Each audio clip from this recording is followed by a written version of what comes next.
What's up, man? Not much. Just playing a little mighty Final Fight and wishing that I could talk about it with somebody other than just you for a change. Oh, Yeah, sorry. that's kind of insulting. It was intended to be. So. Well, everybody, all the listeners are like, "Oh, thank God!" Right?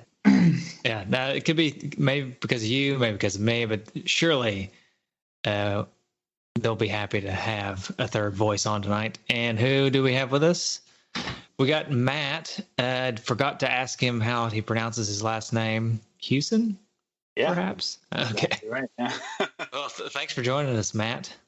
Yeah, thanks for having me. Yeah, man. Matt is he's coming on because he's a developer of an NES game, like a actual NES game, like So that'd be actual NES games. Yeah, so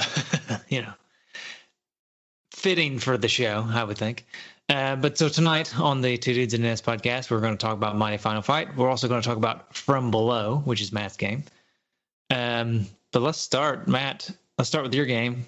Can you give us like an elevator pitch? What make somebody out there that's never heard of it want to play it? Okay, I'll do my best. It's basically I try to avoid the T word because there's some. Yeah. Anyway, it's basically Tetris. It's like a Russian block style game.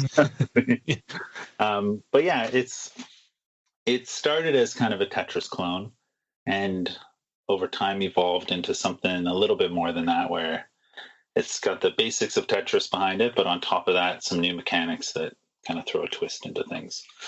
And then on top of that, it's kind of meant to be, I kind of pitch it as the best feeling version of Tetris on the NES. So it's got a whole bunch of modern mechanics from more modern versions of the game, but I don't think any of it's been done on the NES before, at least not that I've seen. So yeah, that's kind of the pitch. It's pretty basic, but if you're into that kind of game, I think it's the best version. That's kind of what I'm aiming for. Okay.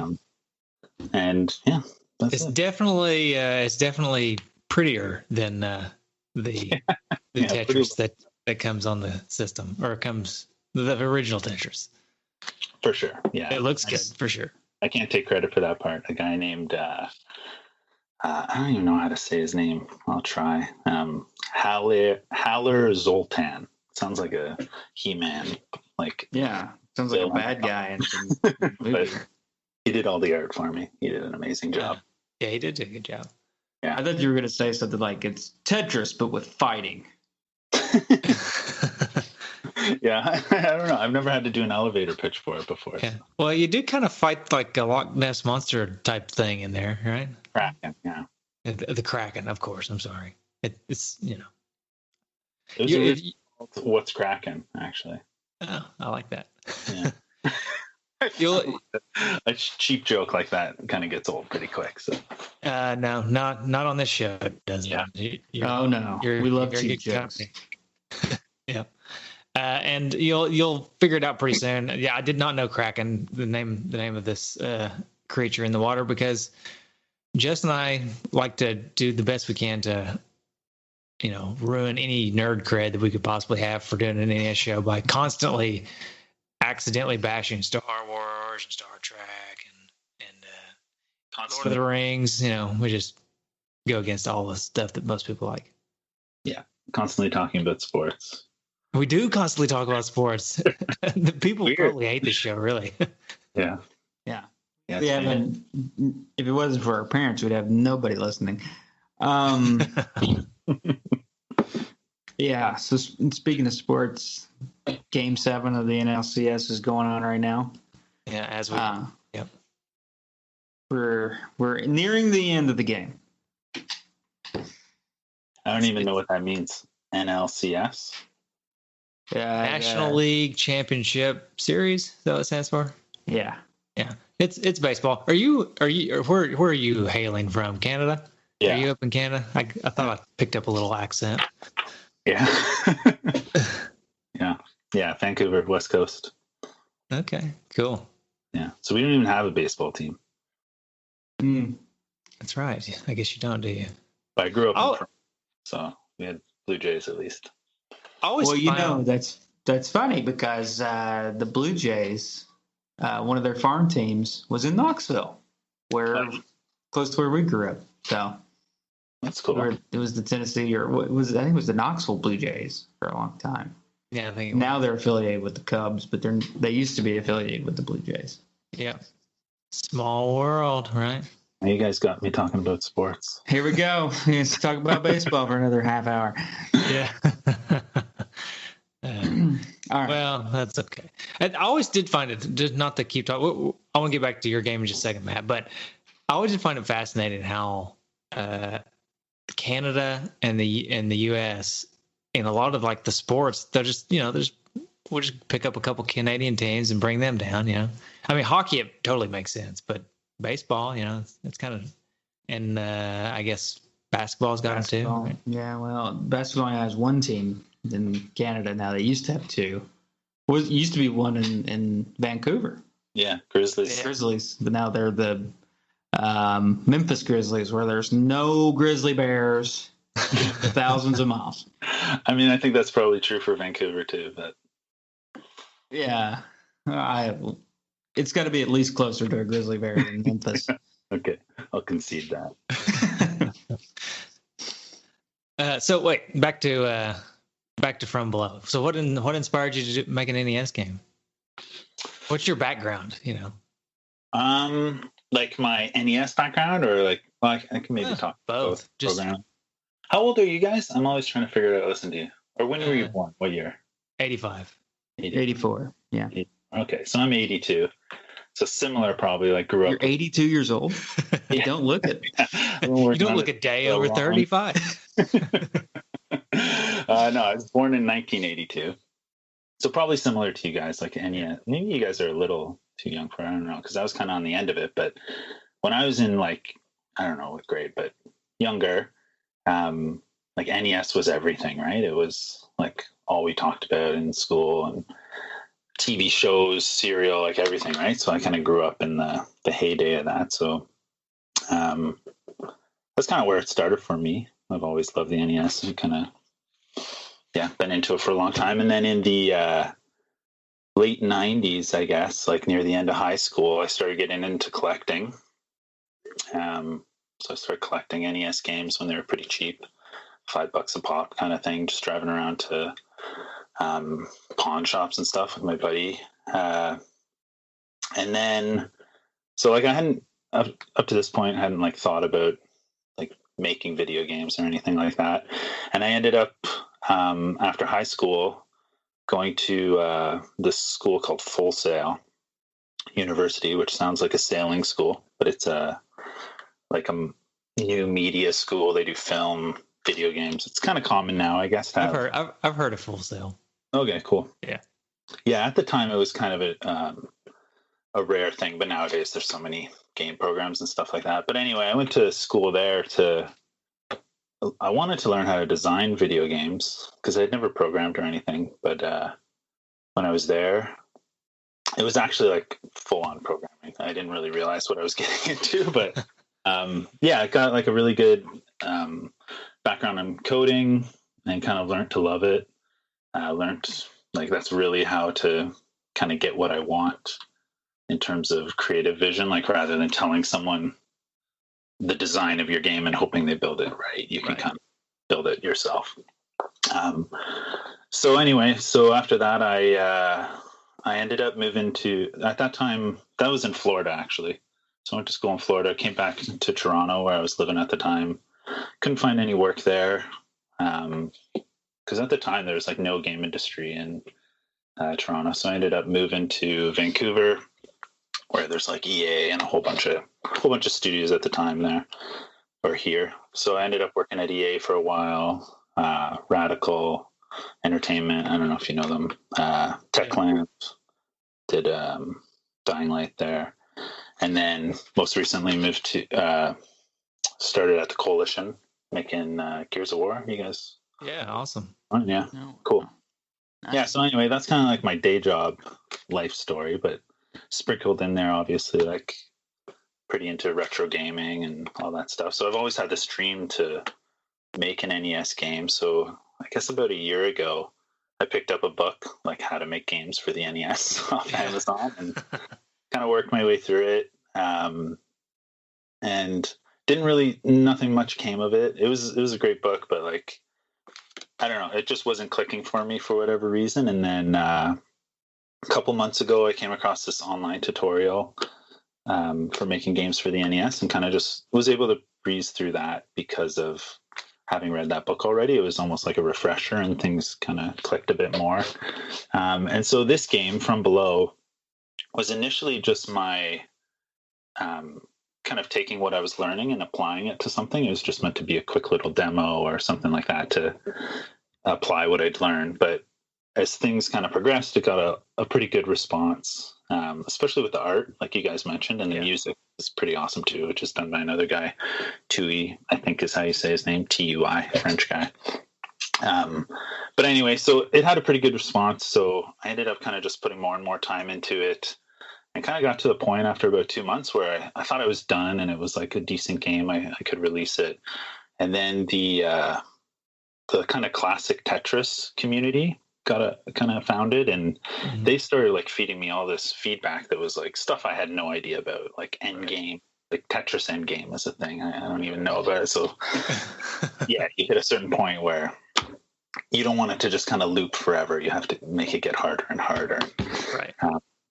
And basically at a point where it's kind of a race against time almost. I don't know how to put it. Like, it's not how long can I play this game for? It's like, oh, I know that I'm going to hit a kill screen. So how do I get the most points before I hit that? So I incorporated some of that kind of stuff into it. Like all these kind of advanced things, wall kicks, lock delay. I don't know if this is like hardcore Tetris stuff. Even to me, I still don't totally understand delays between spawning of pieces. So anyway, they kind of introduced me to this high level play that took it from like, I thought a pretty good feeling game at the low level. And they were just like, it's trash once you hit like level 19 or whatever. It was just garbage for them. So they told me all this stuff. And now there's this kind of upper bound gameplay, which is there. I can't even play it, but they play it. They say it's pretty good. So that's awesome. So yeah, that's kind of where it's at today. And then the last month or so, actually the last couple months, I guess, I've been working on a physical release for the game. So sourcing shells and cartridge, like electronic boards and manuals and box art. The manual is done by a guy named Jason Payne. He did the box art and stuff. So anyway, I'm just sourcing all the pieces. I'm pretty much done, just waiting for the boxes to come in. And then I'll be selling probably 50 to 100 copies online around early to late November. So November, how people traditionally say that, I guess. Yeah. That's awesome. I mean, I know our listeners. Okay, so there was a lot to take in there. So I know there's a few things our listeners are going to want to know. One is you started collecting. What's the size of your collection, and like what's your like prized possession and stuff? So like at its peak, it was around 350 NES games. And a couple years ago, I downsized and basically I took the approach of I'm only keeping stuff that I'm actually going to play. So nothing that I'm keeping just for collector value, nothing like, I had like Puss in Boots and like all this garbage that I'm just like, I'm never going to play this. I just, like I said, at the end of late 90s, I was just driving around, just grabbing everything I saw. So I just had stacks and stacks of games I never cared about. So yeah, now I'm just looking up. It's like, I think it's about 100 games, maybe a little over. It's grown a lot lately because I've been buying all these homebrew games, but probably about 100.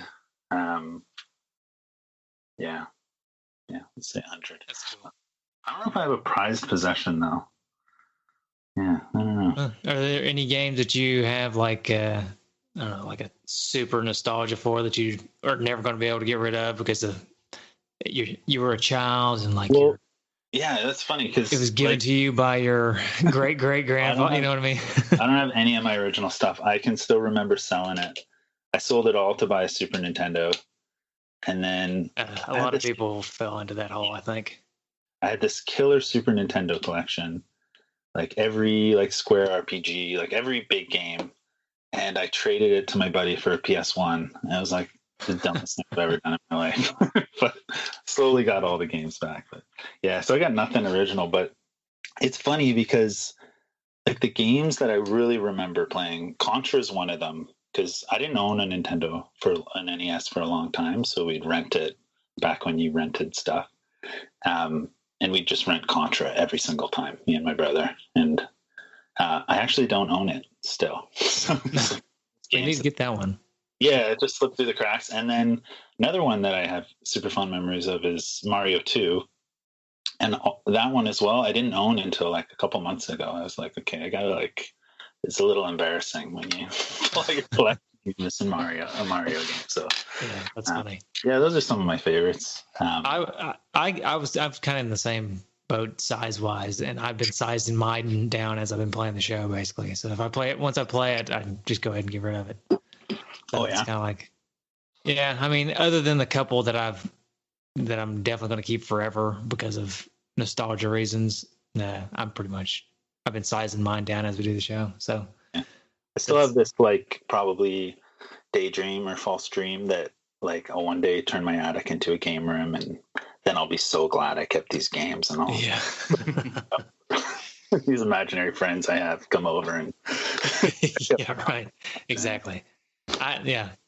I can, every time I have that dream, I can also have a picture like my wife walking in, like stepping on all of my dreams and hopes. You know, like we're not gonna have a game room. Sorry. I'm in a walk-in closet right now. Like that's my fortress of solitude now. Yeah, one of the best episodes of the show, Yes Dear, was when he got like a storage unit and put all of his stuff in it. And he was saying he was just storing it there, but then he made it into like a hangout area. He just like went to the storage unit and hung out all the time. Yeah. I watched those like YouTube videos of guys like living in like storage units and stuff. I think maybe that's the way to go. That might be the way to go. Yeah. I gotta go get something out of the storage unit. I'll be back in like 4 hours. Crabman's gonna help me. That's funny.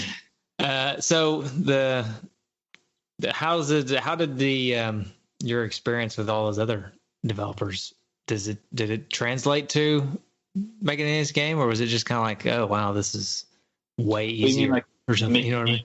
Prior to like making NES games? Yeah, making other games. You making like games for new consoles, and you decide to go back and try to make an NES game. How does that?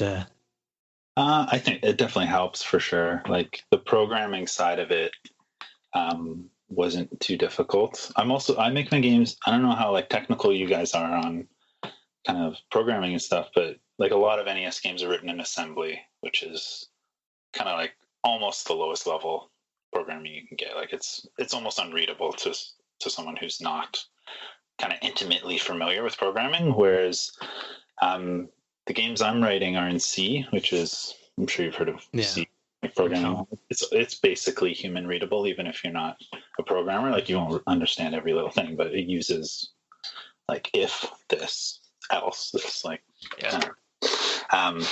so anyway, so this game's written in C, so it's the programming side of it's fairly simple. The complexity comes from the interactions with the hardware, because like in a modern game, if you want to like draw something on screen, you just say like draw this texture at this position and you're done. Whereas on the NES, for example, that you have 64, I think, sprites, and that's all you'll ever have.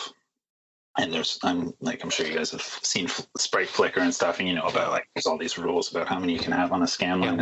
We'll talk about that a little bit later in the show, I think. Oh yeah, exactly. yeah. Final Fight knows all about that. So it's like dealing with that stuff, figuring out like how to just compile the game, because you're not like, it's not like Unreal Engine or Unity or something where you just click a button. Like you have to write scripts and read through all extra, and just configuring it to say like, here's how I want to use the memory, and this is the hardware configuration. Because NES games are basically a little computer in the cart, right? They add additional functionality on top of the NES itself, which is why the games like look infinitely better a few years after the release of the NES, because they're adding capabilities, way more memory, stuff like that. So you have to kind of think about all that on top. So you're almost like a hardware programmer on top of like a software programmer. So that was the challenging part. But like the homebrew guys have just done like, I don't know, like I'm just standing on the shoulder of giants for sure. They've just been like working away at this for 20 years, basically, to the point where I can come in and almost write it as if I was writing a modern day game. Yeah. It's amazing what they've done in just in the last few years. I mean, there's I can't remember the guy's name. He was going to come on the show, and he may have eventually, but he made the NES Creator. It's like an app, basically, that you can make your NES games. Maker? Yeah, NES Maker. Yeah, exactly. Yeah, I mean, the idea that you can do that now is just wild.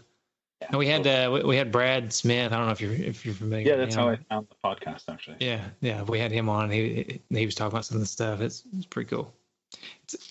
He's one of those guys, right? Who's been doing this for. Yeah, he's been doing it forever.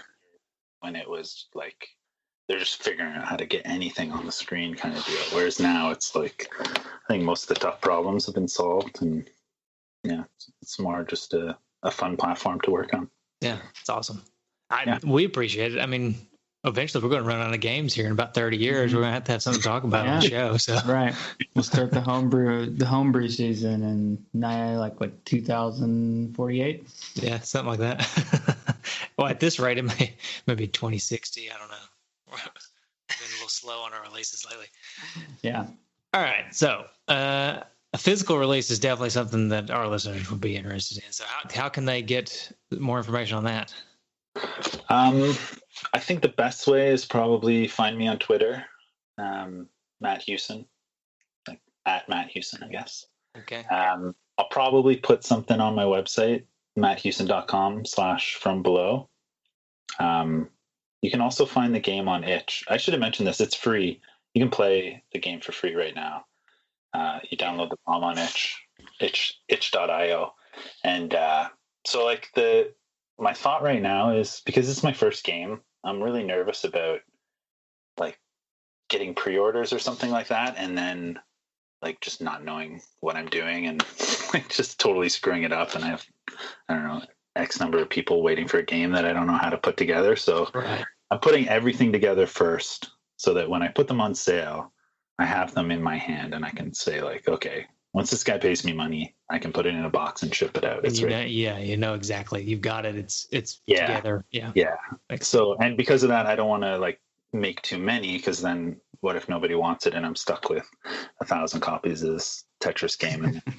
So I'm just making 50 copies right now. I think I'm gonna like do it in a way that I say like I'm making 50 right now, and if things sell well, I'll make another 50, but that'll be the end of it. So probably max there'll be 100 copies. So just based on how things sell, I think it'll probably sell out pretty quickly. So I created a mailing list on you can find it on my Twitter or whatever, but I'm just going to shoot out an email before it comes out so that people who are super interested in it can hopefully get a copy.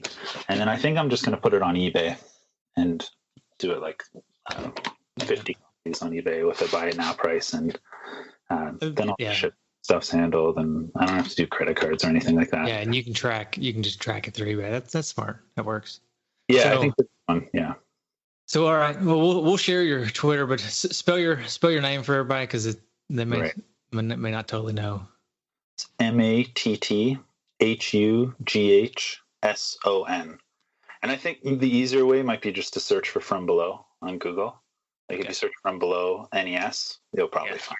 There you go. All right, so everybody go check that out, and we will take a quick commercial break, and then we'll come back. We'll start talking about Mighty Final Fight. Listen here, brothers. Oh, man. Where's Landon when you need him? Hey, listen. Seriously, though, have you guys really not used Anchor yet? I know you guys have got to be wanting to just jonesing to start a podcast. I know you are. And it's really easy. I mean, you just sign up for Anchor and record. You can record directly in the app. You can record using your phone. You can use your iPad. It's free. It's owned by Spotify now, so you're guaranteed to get on Spotify. That's nice. It's got creation tools. You can put background music in there.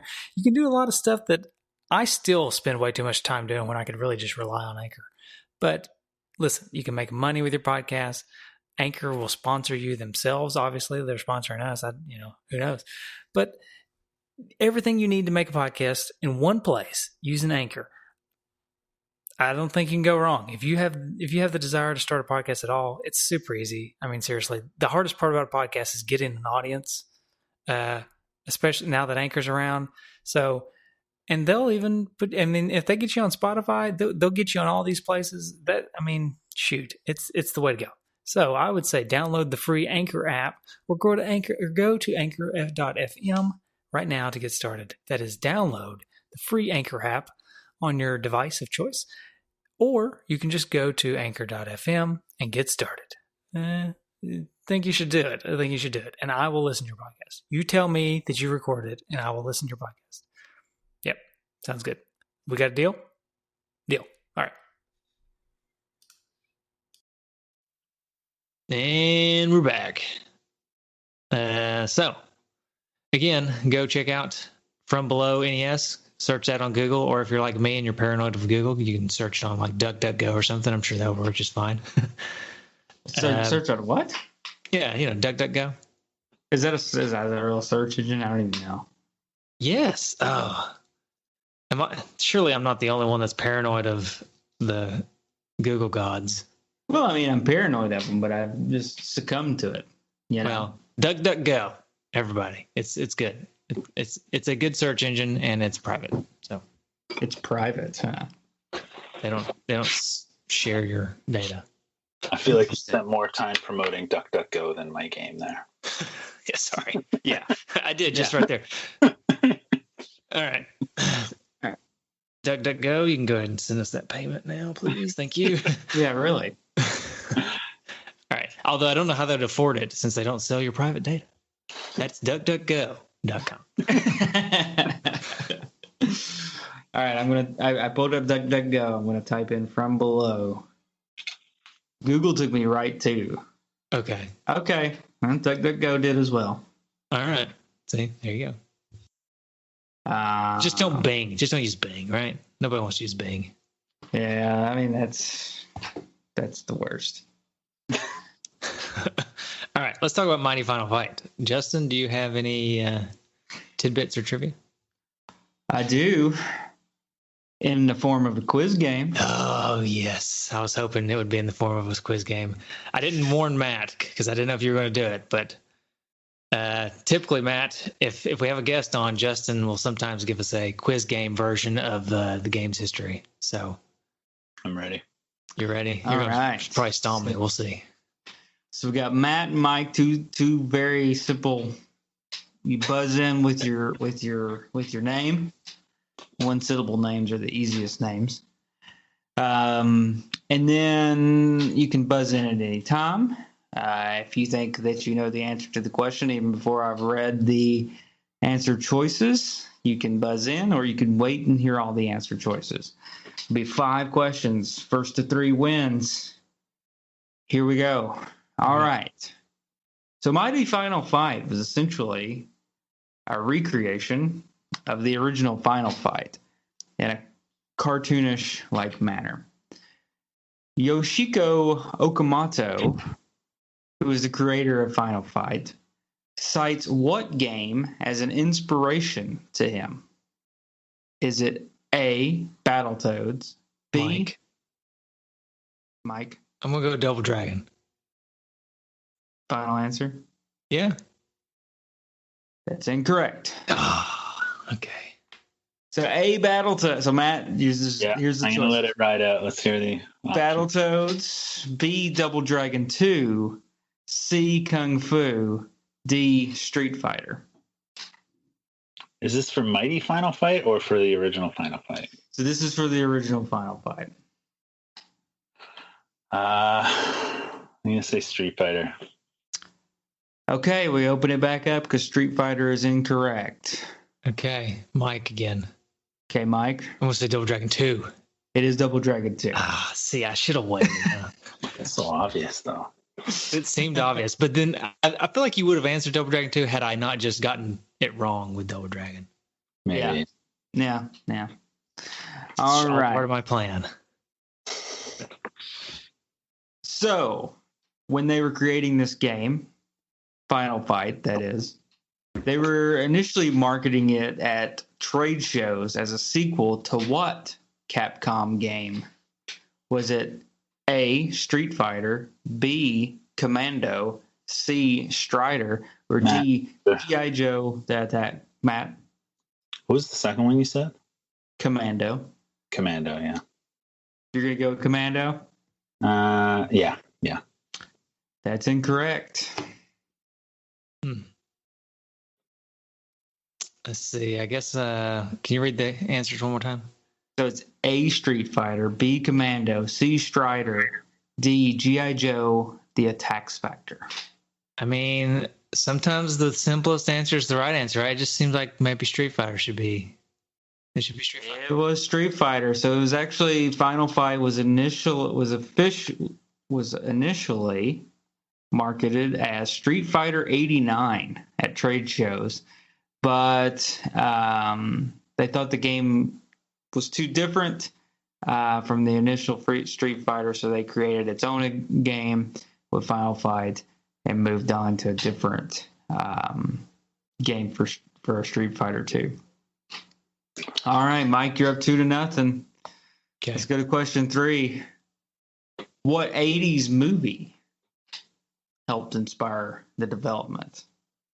Was it A, Roadhouse, B, Streets of Fire, C, The Last Dragon, or D, Red Dawn?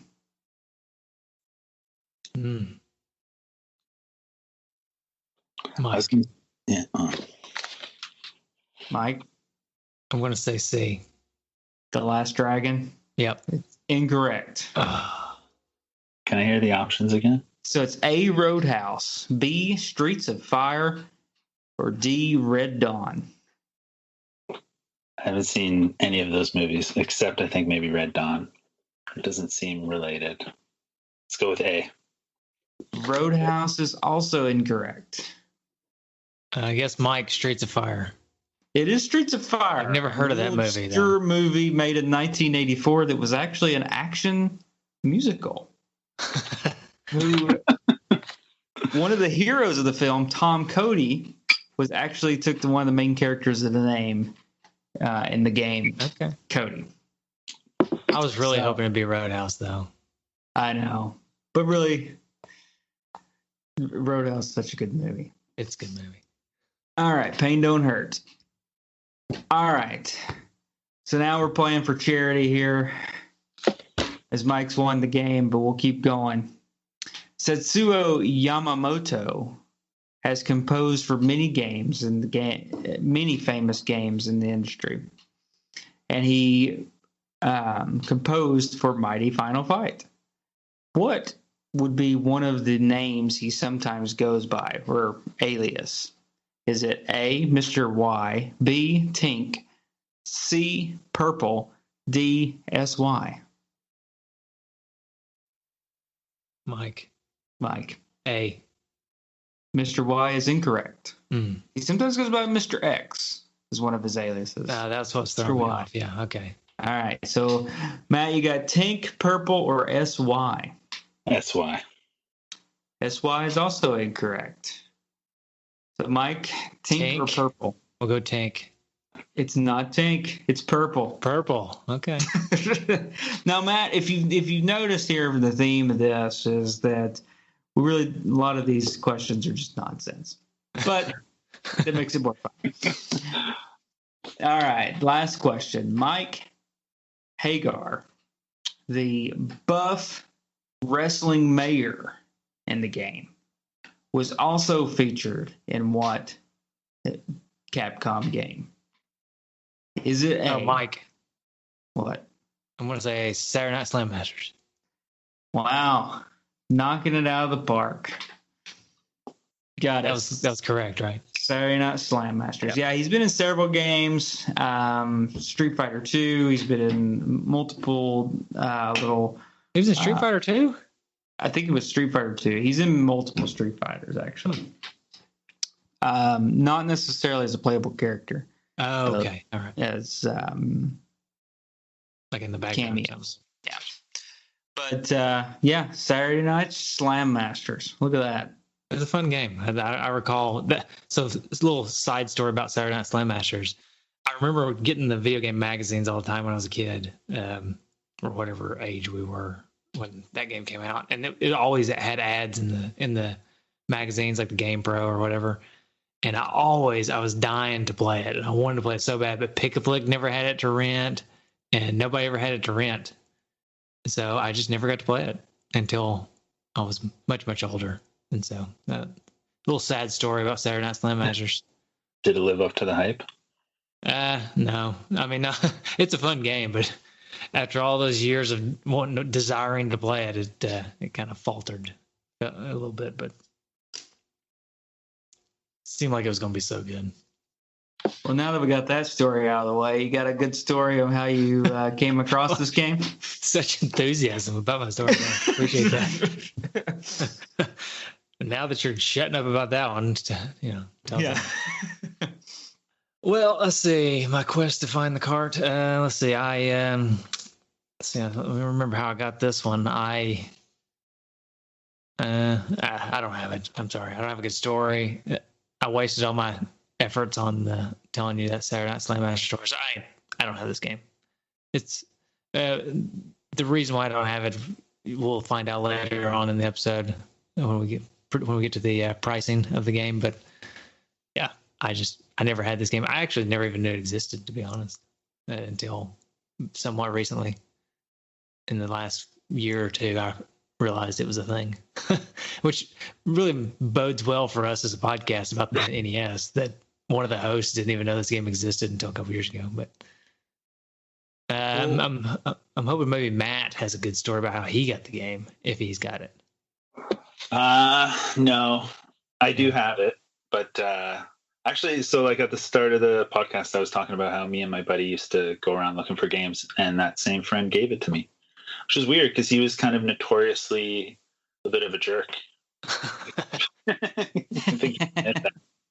But yeah, I was trying to remember why he gave it to me, but yeah, he just gave it to me one day, and now I think it's worth quite a bit. So sucks. Yeah, he's been asking for it back for years. Yeah. But yeah, I hope it's not one that you got rid of and trying to get, lighten your load. No, I kept that one for just such a moment because I hadn't played it at all until for this podcast. Nice. And sitting there waiting. So I feel honored. Yeah. Let's talk about playing this game. Yeah, let's do. I like to start talking about playing the games by talking about the manual. All right. If that works for you guys. So the manual is it's typical Capcom fashion. It's got the nice box art picture on it, all that jazz. But I know what everybody really wants to know. They want to know the story of this game because that's usually the best part of the manual. So I'm going to go with that. Well, what about the special message from Capcom? Which we don't have a message from Captain Commando, which always disappoints me. Yeah, we have a Capcom game that doesn't have a Captain Commando message. Yeah, that's why I skipped it, because it's worthless if it's not from Captain Commando. But they toot their own horn here a little bit. Features colorful, state-of-the-art, high-resolution graphics. Yeah, that's a Capcom thing. They used to put that on their box art, too. Like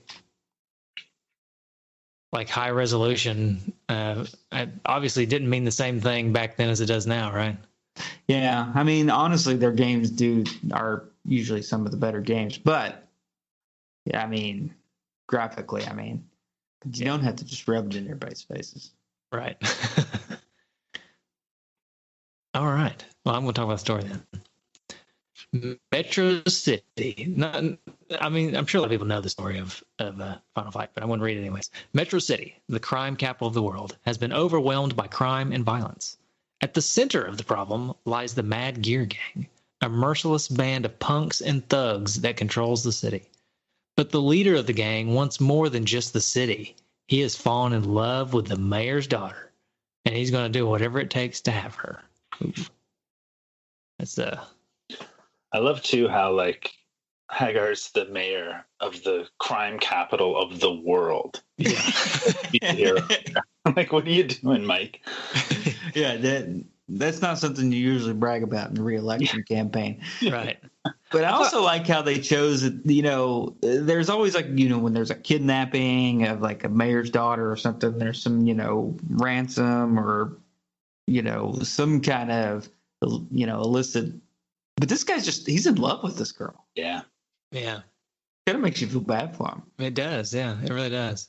And at the I like beginning to think of the game, he's like looking out the window and then that cut scene is like, just in love with this girl. Are we the bad guys? Oh, good point. Maybe we are the bad guys in this game. We're trying to destroy the Romeo and Juliet relationship that's happening. It's the same story. It's the Romeo and Juliet story. Like Hagar, he just doesn't like this. He doesn't like this cat, so he doesn't want him to get married. Yeah, I see that.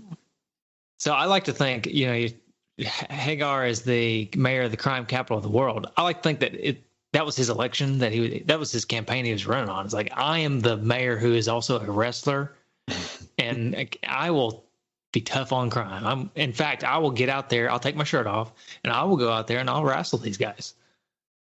And so that's why he's the mayor, because he got elected on that position. He inherited this problem. Right. This was a problem he created. It was the last mayor that left him this problem. Yeah. Okay. Yeah. So Hagar's daughter Jessica is missing, and the leader of the Mad Gear gang has got her. He has plans to marry Jessica and take control of the whole city. But one man stands in the way. Hagar is in a fighting mood, and he's ready to crack some skulls. Joining him to rescue are Guy and Jessica's boyfriend Cody. Together, nothing is going to stop them from getting her back and restoring peace to Metro City. All right, here's another thing I thought was kind of funny on the cutscene in the beginning of the game you're saying Hagar, but I'm saying Hagar, like Sammy Hagar. Oh yeah, probably it might be Hagar. Yeah, I'm good with Hagar. But he's like, when he finds out she's Jessica's missing, he's like, the first thing he does is he screams at Cody. Cody, what did you do? I mean, typical father-in-law, right? I guess. Yeah. And where's Guy coming from? What's his role in this? That's one I've never been able to figure out. Right. He's just like Cody's friend, I guess. Yeah. Okay. He's a descendant of ninjas, though. Yeah. Doesn't say that he's a ninja; it just says he's a descendant of ninjas. Right. Yeah, Aren't we all? All right. So, well, I mean, you mentioned it, the story behind these characters, right? We know Mike Hagar is the mayor, former wrestler. Okay. Cody, he's been training martial arts since he was 9 years old, and now at age 22, he's mastered the art of karate. I didn't know if you knew that. It takes approximately, 11 years or whatever. I feel like starting at 9 doesn't seem very impressive either. I feel like No, they said to try and impress you. I'm like, I see like 4-year-olds doing karate. Dude. Yeah. You're nothing, Cody. And also, I mean, what do you consider mastered? Like a black belt? Because I remember Crabman, he got his black belt at like 14. So yeah, this Cody's he's kind of weak. Yeah. Also, my least favorite character in the game. I'll just go ahead and throw that out there. Mm-hmm. Yeah, he's pretty weak. Yeah, Guy, on the other hand, is pretty cool. He's like my favorite character. And he is a student of Master, not even going to try to pronounce Jinrai Yusei, maybe. There we go. I said what I'm going to do, but I did. He studies the art of ninjutsu, and he possesses lightning speed and agility. With the skills of a ninja, Guy can catch most of his opponents off guard. He's good friends with both Cody and Hagar.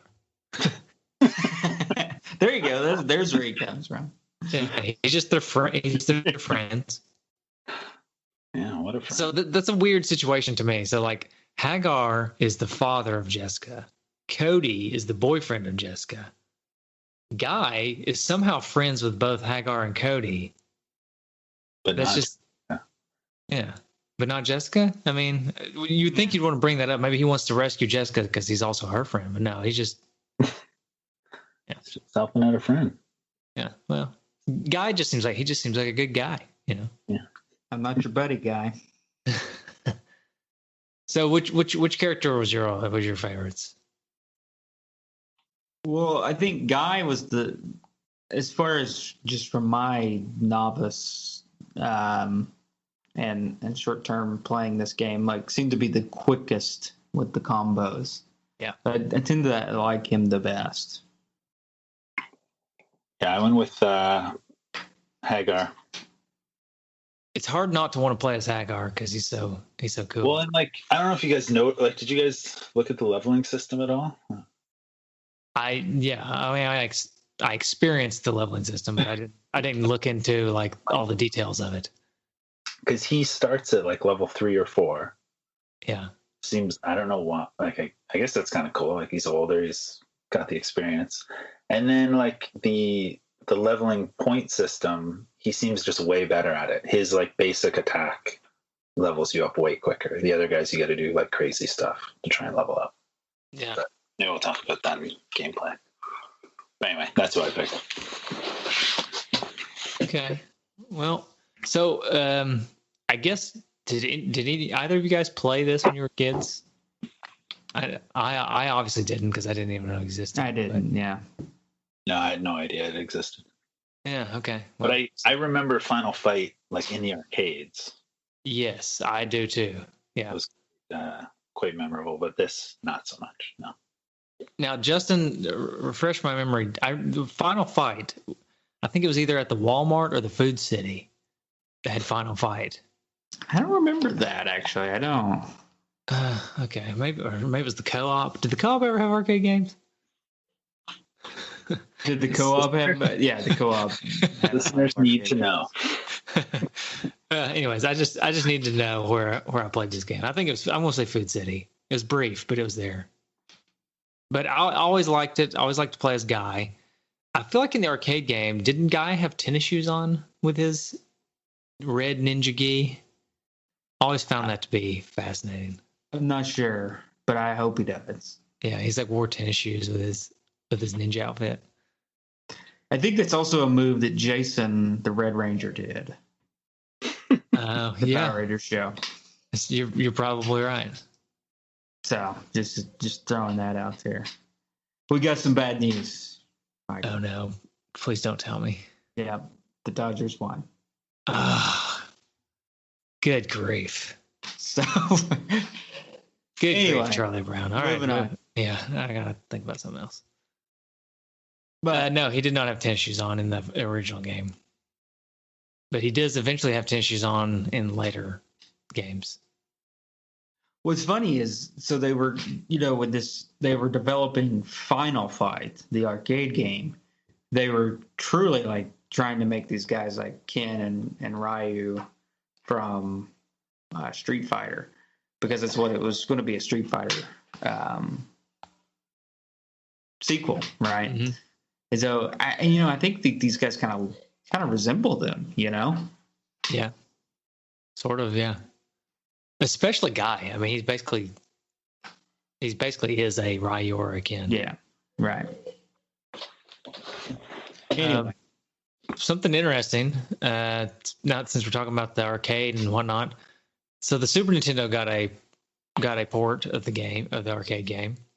Did not have Guy in it, but the NES game does. Yeah, and I think there was like a Blockbuster special edition where they added him in. Yeah, I think there was a Final Fight Guy, right? Or aptly named. Yeah, I think it was called Final Fight Guy, and you could play as Guy, but he was not in the Super Nintendo game for whatever reason. Interesting. Yeah, but he's in this game. All right. So I think we'll talk about the gameplay a little bit here, but I think one of the biggest things that stands out about this game is the look, like the cartoonish look at like how they transformed the original arcade game, looking to more aptly fit NES style sprites and stuff. Yeah, for sure. So I think that's probably, to me, that was what stood out the most. And the cutesy sprites in the game, I personally, I think they're awesome. I love them. I think it's so neat the way they did that. Yeah, for sure. it's a design choice, I suppose. I don't know that they could have done anything else. I mean, I don't know if they could have they obviously can't make a giant sprite like that's in the arcade. So I really don't know what their options were, but I feel like however they landed on this was pretty much the best that they could have done. Yeah, I think definitely. It looks like something that I can't put my finger on exactly, but I think it's it's a pretty sweet way they've kind of come across it.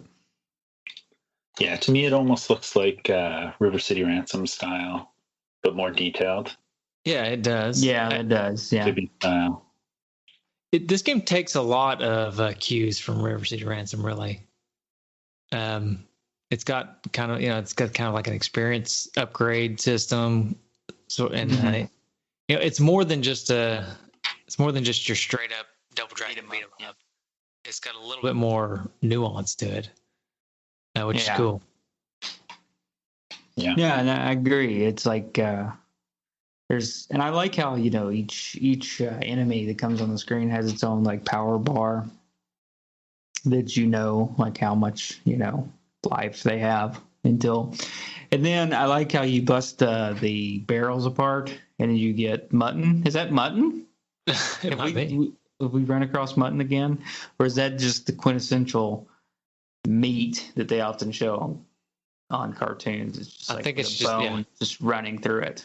I'd like to think it's mutton. Speaking of, we do have a phone call from Dude Goose Poo that talks about not mutton. What was it we were talking about the other day? It was canned. Some kind of canned. No, it wasn't spam. Corned beef hash? Yeah, corned beef hash. He's got a good call about corned beef hash later. Oh man, I can't wait for that. Yeah. Just so listener, hang on. I know you're thinking about hitting that button to stop this. This is about the time you probably think about stopping the podcast, but you need to hang on, okay? We got some corned beef hash talk. Hot corned beef hash talk going. Anyways, that's so the life bar thing is a bit of a modern, well, I say modern, but it was a beyond NES feature kind of for, because I guess River City Ransom did it too, but you mean leveling bar? Well, the leveling bar and like the enemy health bar, because like if you look at a lot of a lot of the old NES beat 'em ups like Double Dragon and stuff, you didn't have a enemy health bar.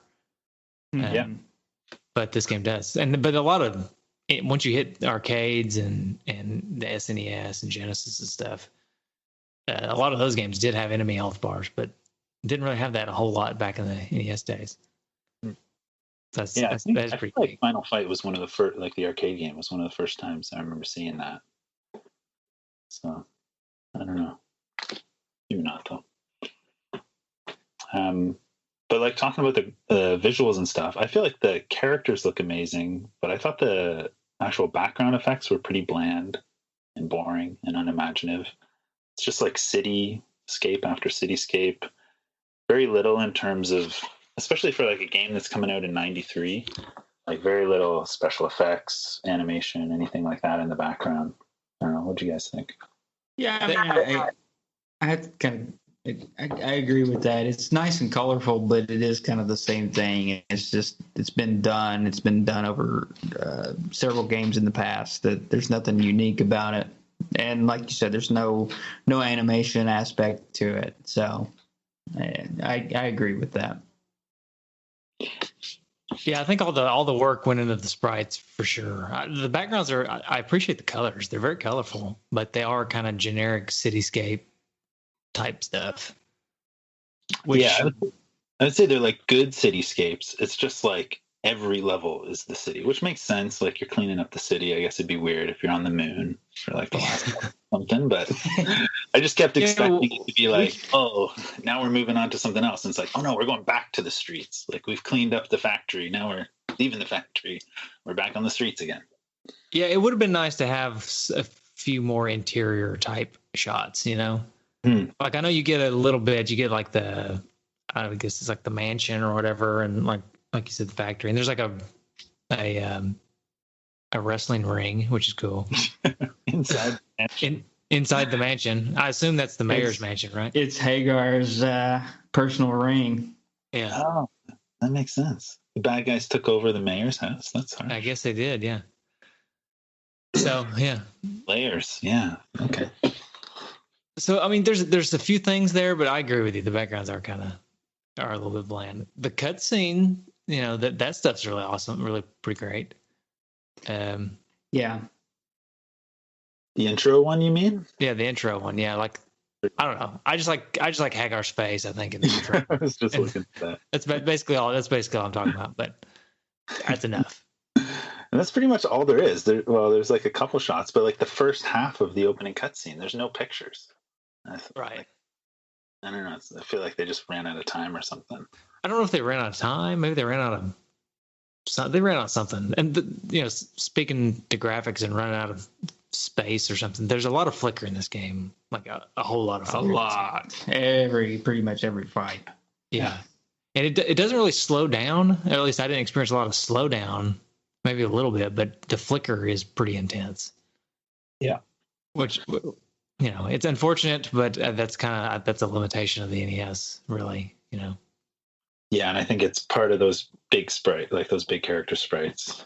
Yeah, and even then they limit it to two enemies at a time, right? And they're still hitting those limits. Yeah. It's pretty rough at times. And I think it's like when the enemies fall down, they end up being quite like horizontal, and that uses up a lot of your sprite limits. Ah, okay, that makes sense. Like horizontal line.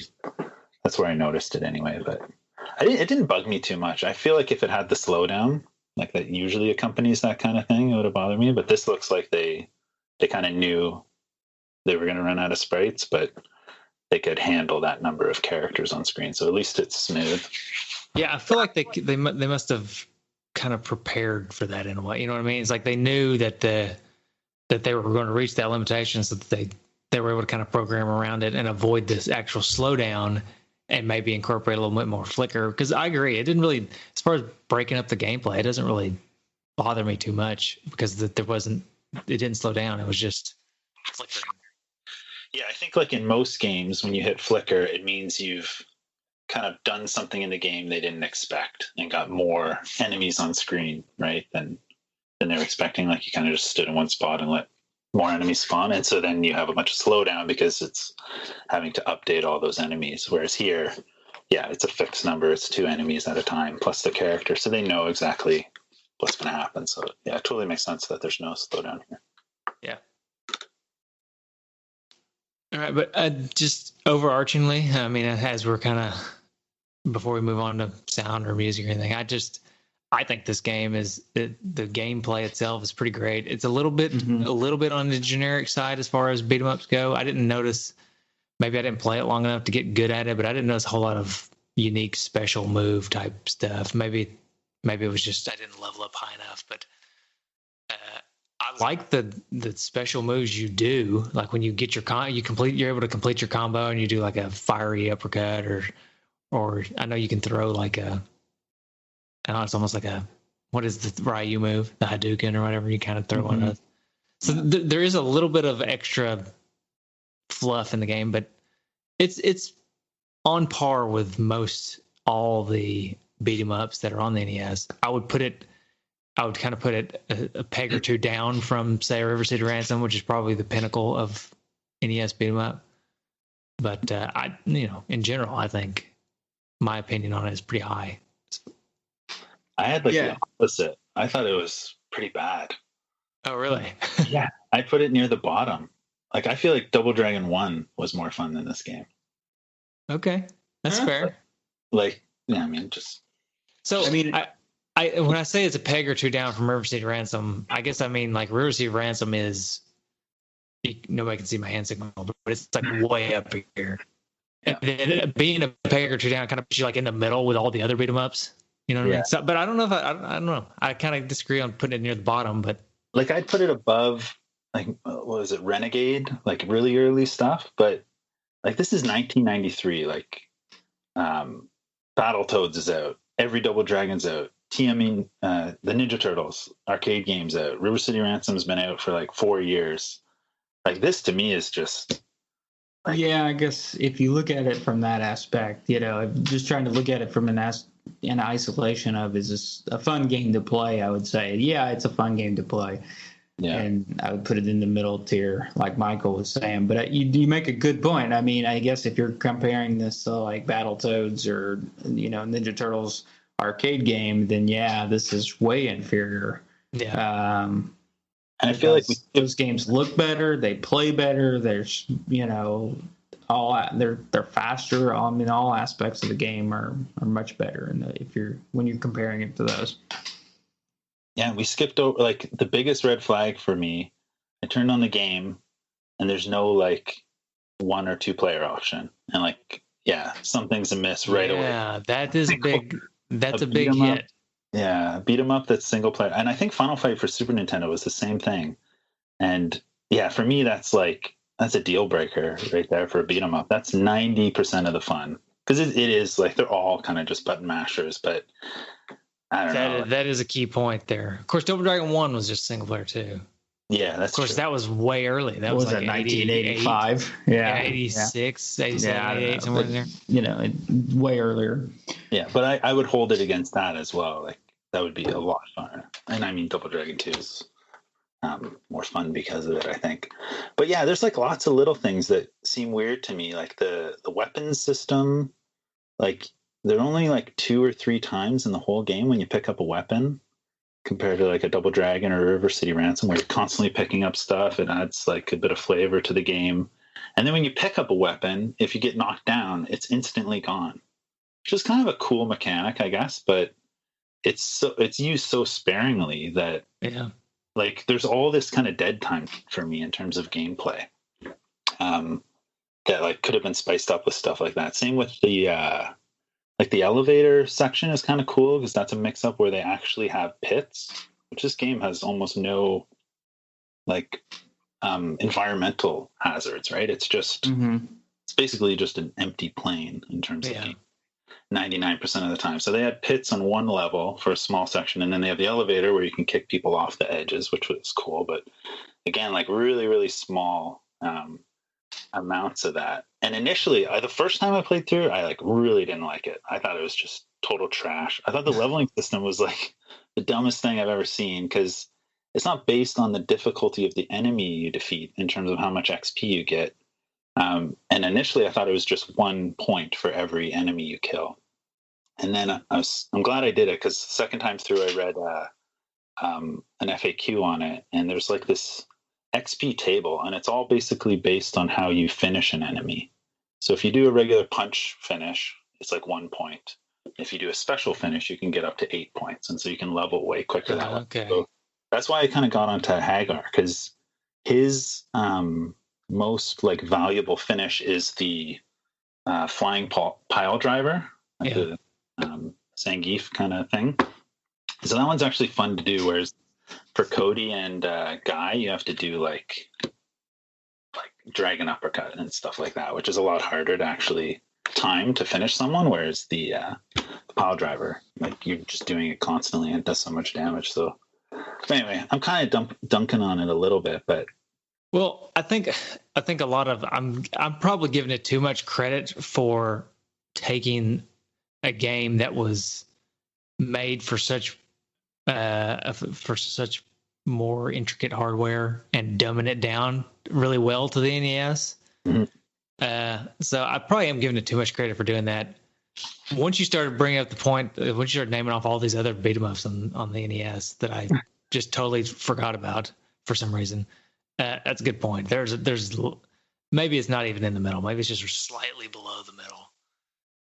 But I don't know. It's fun to play. It's just there are better beat 'em ups out there. Yeah, sure, and the thing I liked about it too was it's actually completable, like by a normal person. It's like so many NES games are just like Battletoads. I would put in that. Yeah. For me anyway, like it's ridiculous. Whereas this one, I actually the first time through, I think I made it to like the second last boss just on my first playthrough, and it was like, okay, this feels like a modern game in that sense.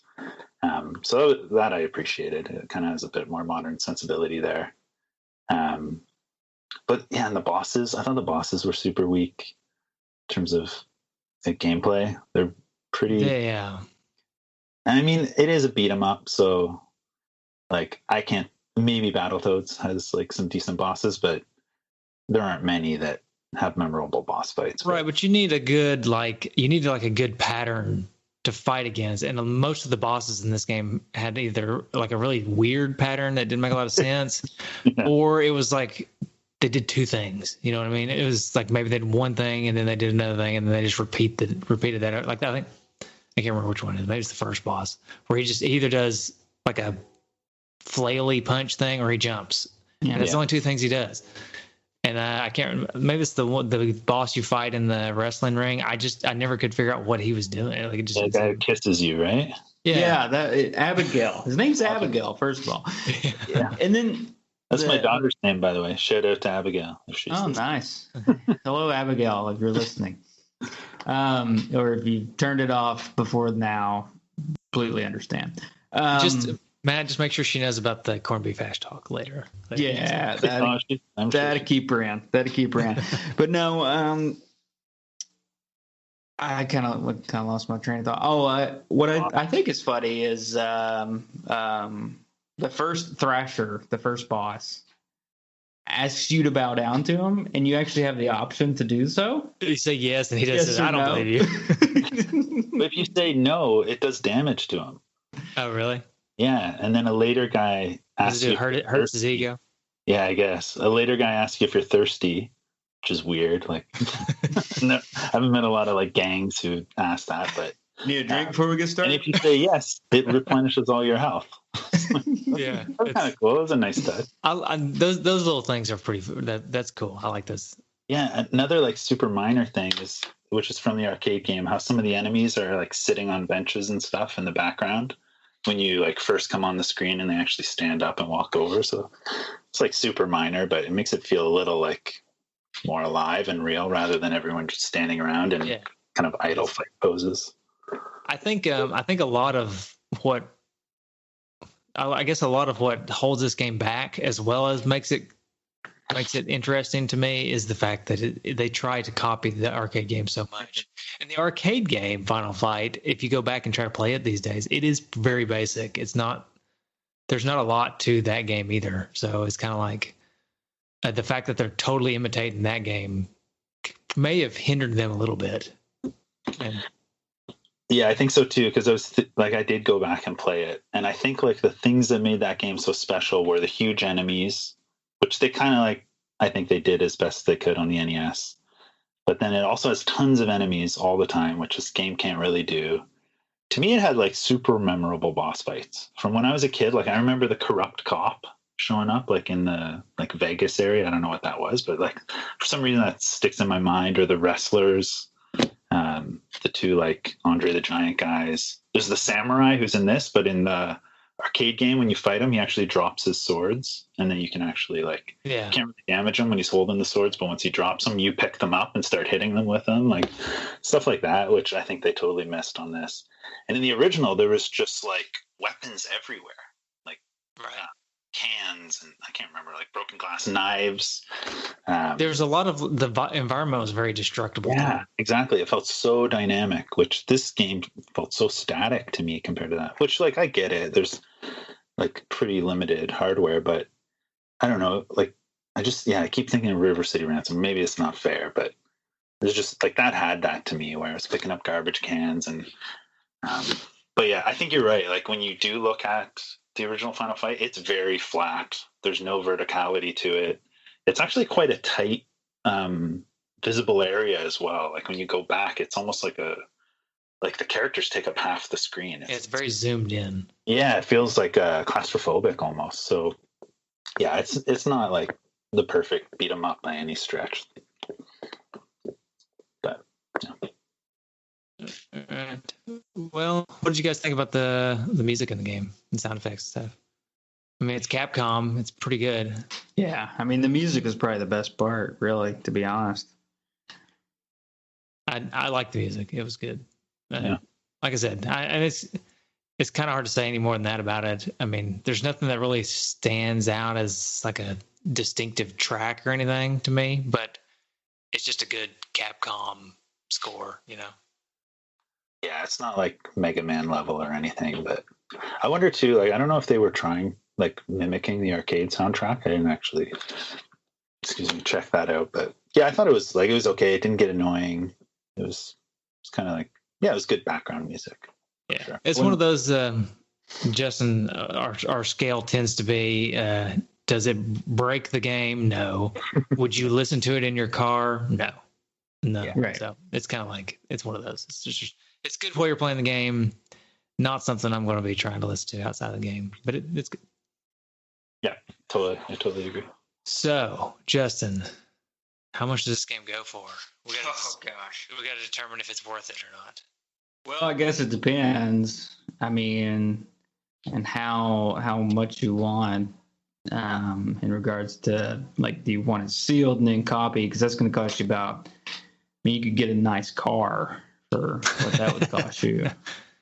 But looking like, how about if I just want it loose? Around $250. Wow. Yeah, it's not worth it for that. Why is this game so expensive? It's late in the lifespan of the NES. I guess it just didn't make a lot. It's kind of rare. Yeah. And it looks awesome, right? When you look at screenshots of this game, it looks like unbelievable. Yeah. Yeah. It looks like a game you would really want to play, you know. Yeah. And there's not a whole lot of copies, and you know, jokes on them. So it's totally not worth it, unfortunately. Though I will definitely say that there's so many better NES games, and even so many better beat 'em up games on the NES that you can get for. Think of how many games you could get for $250 if you were doing it. You know? Yeah. Sometimes I feel like when we come across a game like this, though, that's outrageously expensive and is a mediocre at best game, it's not fair to the game, you know, to like say, is it worth it? Because there's very few games I'm going to pay $250. That's for, true. You know.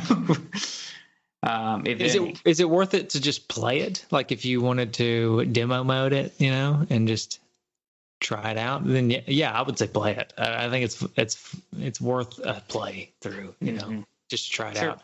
Just because it does look really cool. It's a neat concept of a style compared to the original Final Fight on the arcade.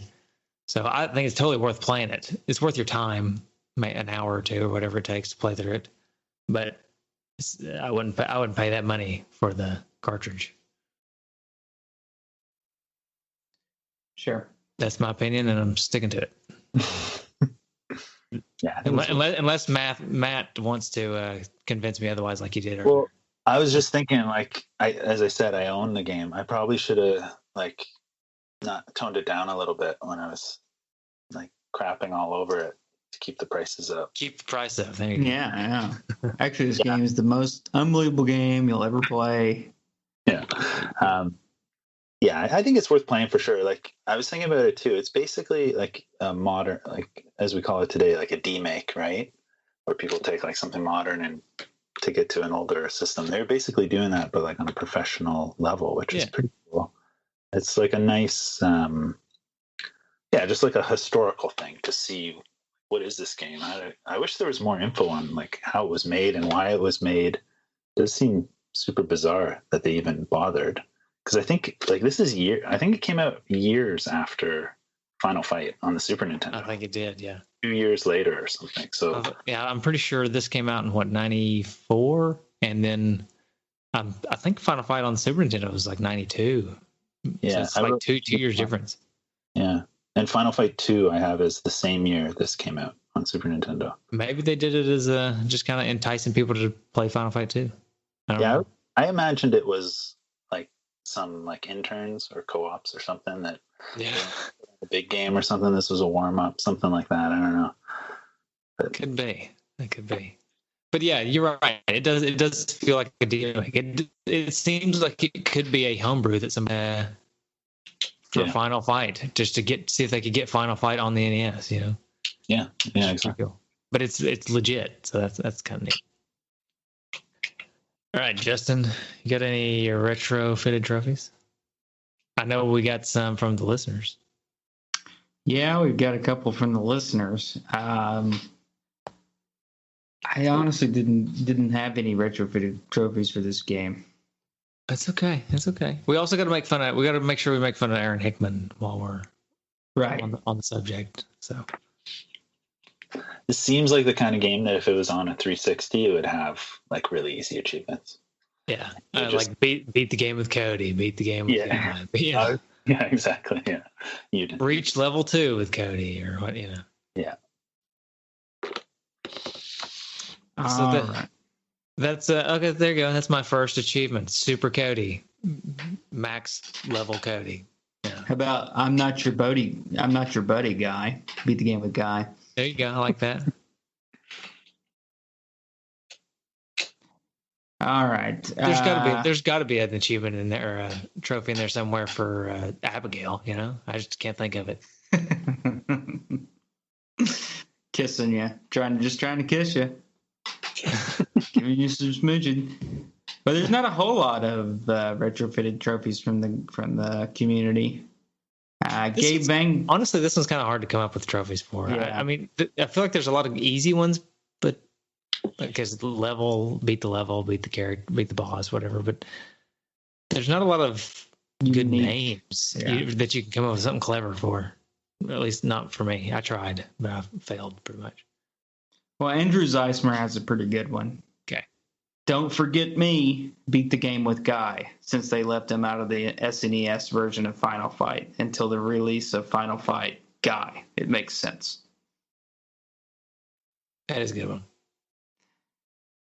And then Gabe Van Gilder just said, dude, I need to play this game. I don't think that's a trophy. No, that's a trophy. Dude, I need to play this game. You achieve it by playing the game. Yeah, that's right. All right. Y'all got any more? No. No. How should we rate this game? That's a good question.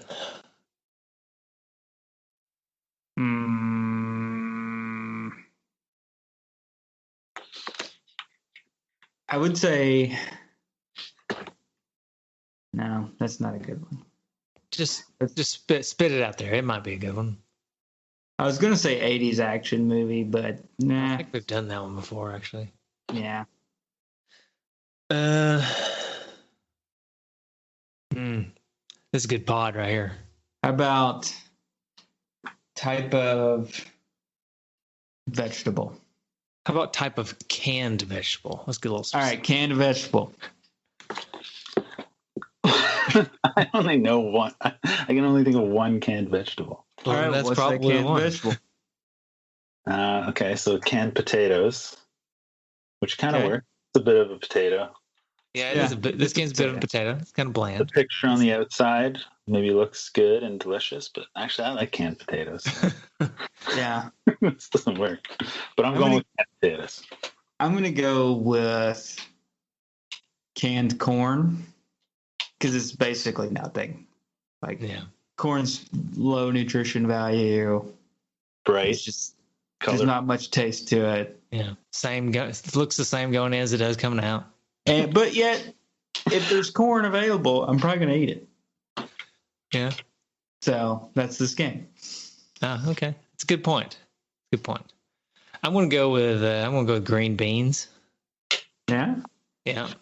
Because they're kind of like that vegetable that they're pretty good. I mean, really good if they're made the right way. Mm-hmm. But when you put them in a can, they're just kind of like, I mean, I guess I'll put them on my plate. They're okay. But so it's kind of like this game this game could have been amazing had the right cook made them.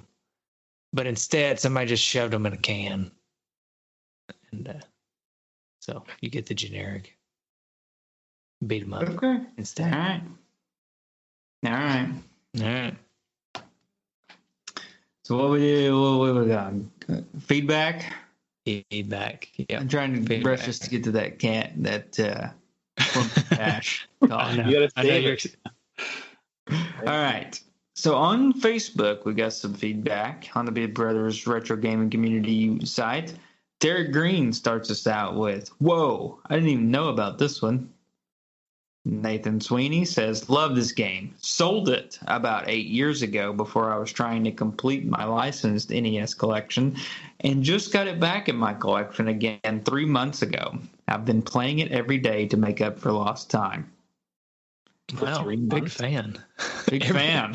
Ringing endorsement. Every day for 3 months. Wow. Joe Copel says, I love this game. I got it when it was new and had it till I traded in all my original NES stuff to get a Sega Saturn. What's that Sega Saturn worth nowadays, Joe? Yeah, how's that feel? Why are you guys hating on your listeners? I don't know. Joe knows it's all in good fun. All right. Jesse Benson says, such a fun game and quite impressive for the NES graphics-wise. I was happy to recently add a copy to my collection, completing the Capcom subset. And he showed a picture of the game. Joshua Tice says, such a good game, and Little League Baseball is great as well.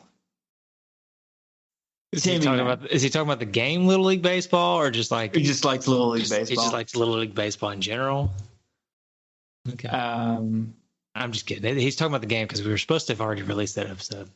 All right, tangent. I got to tell this funny story. So I was, going through this interview process right now for a fellowship, and I was on an interview last week, and one of the program coordinator was just kind of killing time with me. He was like, so, what do you like to do? And I was like, well, mostly spend most of my time just chasing around 3 little girls. And I was like, I have 3 daughters, just to clarify that. That's funny. But yeah. So you didn't get that job. Oh man. But anyway, Timmy Mack says, solid beat 'em up. A bit of flicker, but plays well. If you're a fan of the final fight, check it out.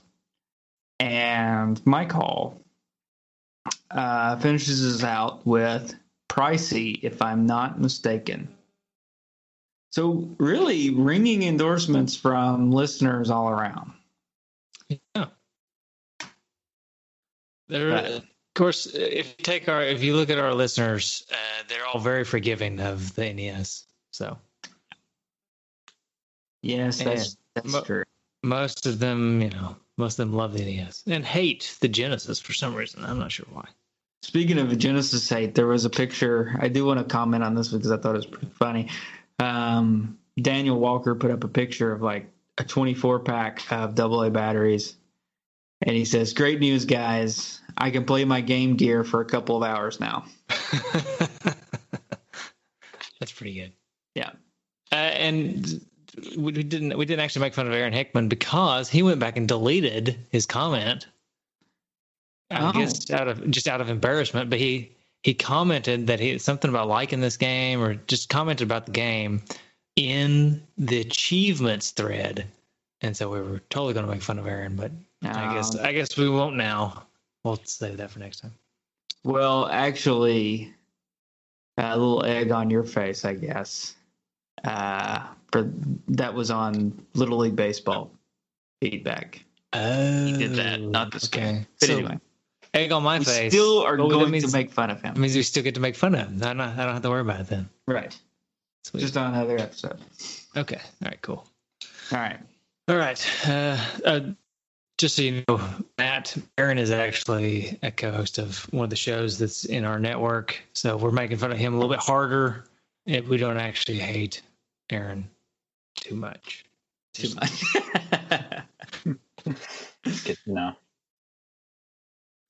All right. We got 3 voicemails if you guys want to hang loose. I like it. One of which is corned beef hash.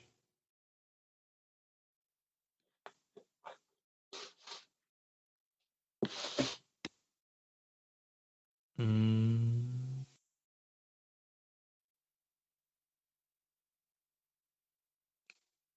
remember how to play the voicemail. Oh, this is embarrassing. Great pod. Great pod. Matt left. Yeah, Matt was just like, I'm done with these guys. I don't blame you. I don't blame you. Oh, man. So, All right. new iPhone 12, you're trying to figure out how to work it? I ain't got it yet. It's coming next week. Hey dudes, this is Dude Goose. I heard you talking about corned beef hash, and I swear I thought my wife put you up to it. I love corned beef hash. It is my favorite breakfast food. And the funny thing is, you were talking about eating it straight out of the can. So, like, if you go to some of the more ritzy places or the hipster places where they say they have corned beef hash, and they also have fresh corned beef or corned beef sandwiches, you don't want to get it there because that's going to be like huge potatoes and a tiny amount of meat, and you're going to be disappointed. You do want it out of the can, absolutely. Okay. But the tricky part is there are some in the can that are basically dog food, and then there are others that are good.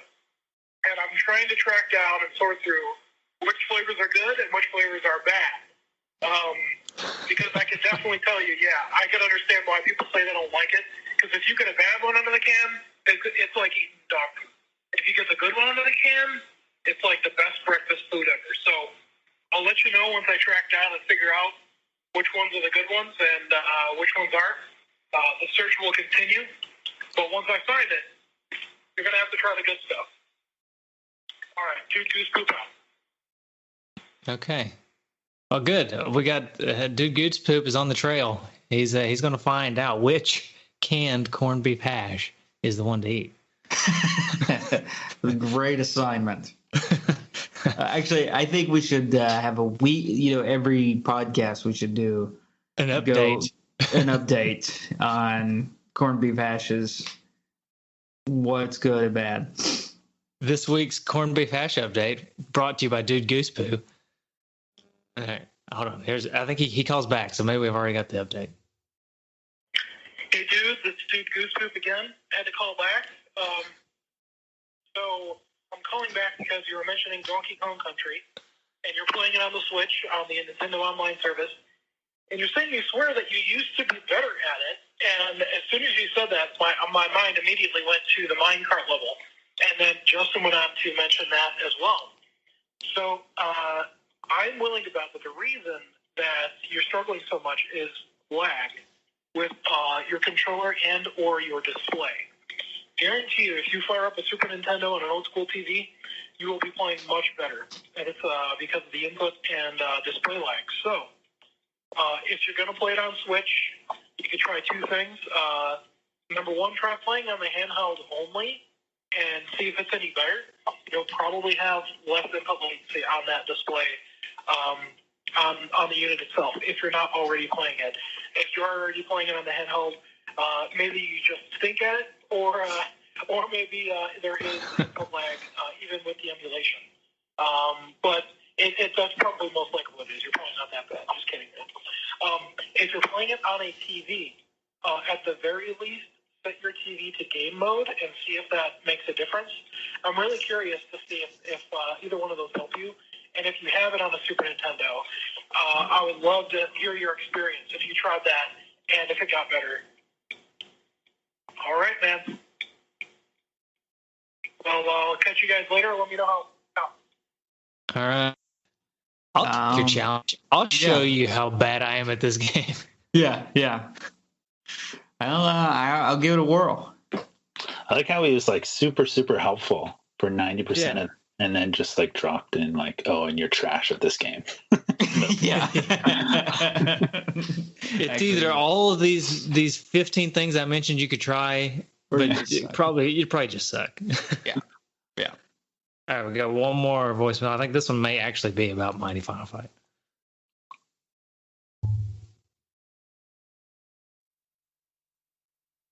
Dude, what's up? It's JZNES back again. To see you're playing some Mighty Final Fight, which is a great game for the NES there. A little bit expensive, but still a great. I can't say the G word, so I'm not going to say it. But it's a great underrated classic game on the NES there. A good beat 'em up sort of game. Capcom. They make lots of great games. I mean, always have winners. Mickey Mouse Capade and whatnot. But for the most part, their whole catalog on the NES there was pretty great. Obviously the Mega Man games and a whole bunch of stuff that Capcom obviously did on the NES there. But Mighty Final Fight, pretty great game. One of those that I like playing a lot. I haven't played it in maybe a few years, but I remember it being pretty good. I could never get like the full way through the game. I always remember getting maybe halfway through the game and then just kind of. I think there was a live system or something, so I always ran out of lives and just kind of gave up. But it was a fun game for when I was playing it. Definitely a really impressive game for the NES there. So hopefully you guys enjoyed it. And until next time, Ben JZ NES saying keep it classic, and I'll see you guys in the next one. All right. Thanks, Jay-Z. All right. So, couple things. Justin, we need to make sure that Dude Goose Poop gets us an update on the corned beef hash.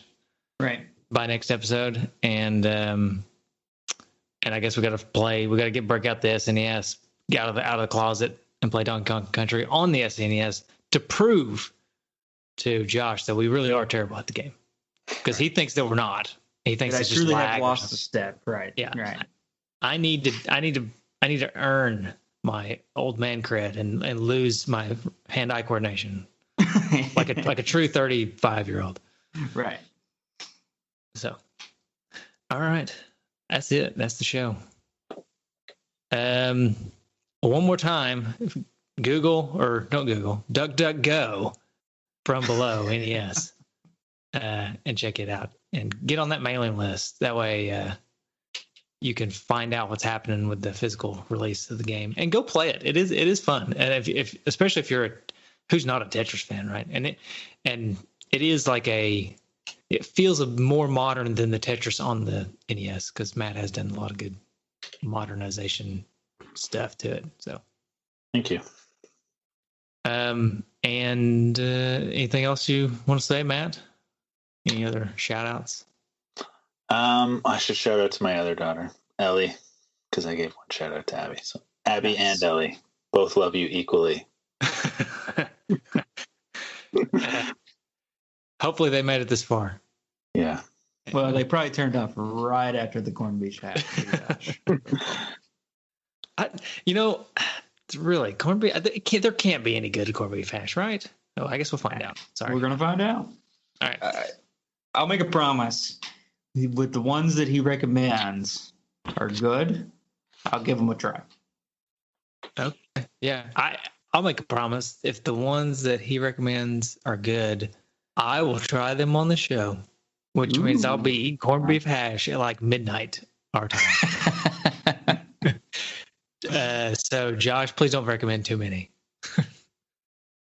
Or otherwise, I may not be able to get any good sleep at night. And my wife may hate me. Yeah. All right.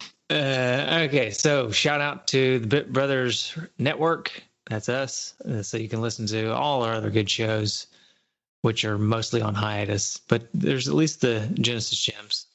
They're still going strong-ish, if they ever were strong. And then there's us, Two Dudes and an S. Shout out to the Wee Dude for the music. Does this awesome stereoized NES tunes. He changed his name. I'll have to look that up whenever you're shouting the other stuff out, Justin. And shout out to the Fox Dude for the logo. He used to be Wee Guy on YouTube. He's not Wee Guy anymore. I'll look it up. Hold on. You can find us on social media, mainly Facebook, with the Bit Brothers Retro Gaming community. You can go there. That's where we get all of our feedback, retrofitted trophies for games that we're playing, and things of that nature. And then you can always call us, which is our favorite way to hear from you. And that number is? That number is 775-7-RETRO-1. or 775-773-8761 if you like numbers.